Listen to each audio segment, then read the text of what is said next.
hash. Okay, and that's just the thing of it, you know. Now sometimes some pretty good hash gets smuggled through the butt, which is the case of this one that I had, was a GMO X forbidden fruit, some sort of nice filtered hash. Is really tasty stuff. Great smell. Didn't smell like poop. But the street value of that is €8 a gram. Okay, in 10-gram eggs. All right, so you can get an egg of it for like $80. And it is being sold at coffee shops for €30 a gram. €30 a gram. They crumble it up, they chop it up and crumble it up so it's not shaped like an egg anymore, and it doesn't have that little hot dog end on either end. They crumble that shit up, and then they put it in the box under the wax paper, over the wax paper, and then they sell you the crumbles and bits of it and stuff like that for €30 a gram. Which, by the way, crumbling up hash like that is a fucking dumb way to store your hash, because you're just releasing all of the flavor from it and smell and everything. It's not a great way to do it.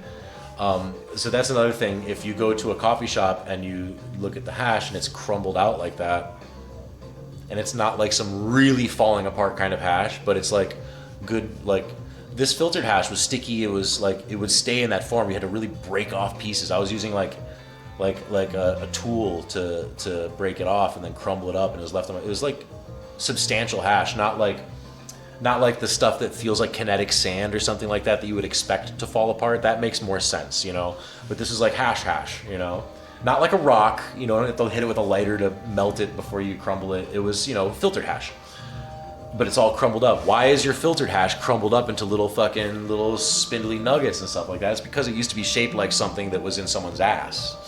So keep an eye out for that when you're shopping at coffee shops, when you're going to look at hash and stuff like that. Don't go for the smell test. You're never going to smell poo-poo hash. It's pretty rare. If you go to a shop and you look at their hash, you smell it and it smells like dookie, this is really bad coffee shop. You shouldn't go there, you know. But look, my thing is, my ending takeaway of this is that, look, this is the result of what happens when you have a country that has shops where you're allowed to legally sell weed to people and tourists and stuff, weed and hash, cannabis products, edibles, stuff like that, but you're not allowed to produce it. You're not allowed to grow here. At least you're not allowed to grow here in the capacity that would supply a 500 gram a day coffee shop, you know? There's no way you could take every employee and have them grow their legal limit of 5 plants. It's not enough to last a week, you know? Like, you're gonna have a harvest day and then you can be open like a farmer's market or something. So it has to be supplied by something more substantial that can run year round and stuff like that. And they need a variety. It needs to be shifting. That's the way the market works now. People aren't looking for that menu that's laminated. They want a screen that they can update and change because the menu changes and shifts. You know, people are strain whores now. Like it's become a thing. It's not a bad thing. It's a good thing, you know? It's good that it's about quality now, but we are still not allowed to produce. So that means that all this stuff is trafficked in. And that means that like basically anything goes to get it in here. Anything goes. You know, these things are coming from countries that really rely on that. Like the people that are doing it are relying on that money big time to you know, keep that industry going and feed themselves and their families and shit like that. So they're sending gimps over to the Netherlands with you know, a kilo of hash in their belly and having them shit it out at the airport. It's wild, man. It's absolutely wild. I did a little dive on it and stuff, of how that whole trafficking world works and stuff, and it's like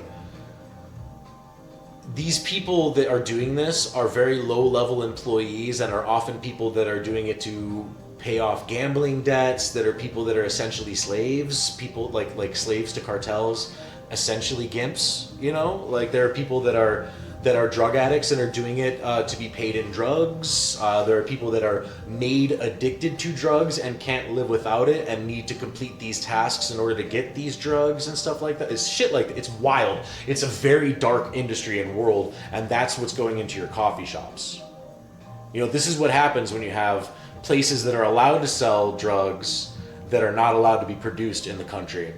So then you're not allowed to have like an actual burgeoning farming industry out of this. They don't want that. They don't want that shit. They don't, honestly, I don't think they even want the coffee shops.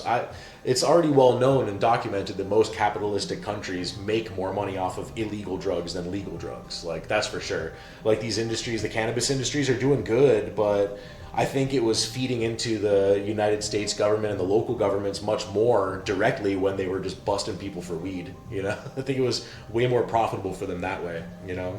The money is divided up much more throughout different parts of the economy now because of that, and it used to just go to the judicial system, you know? So it's they would rather it be illegal, you know?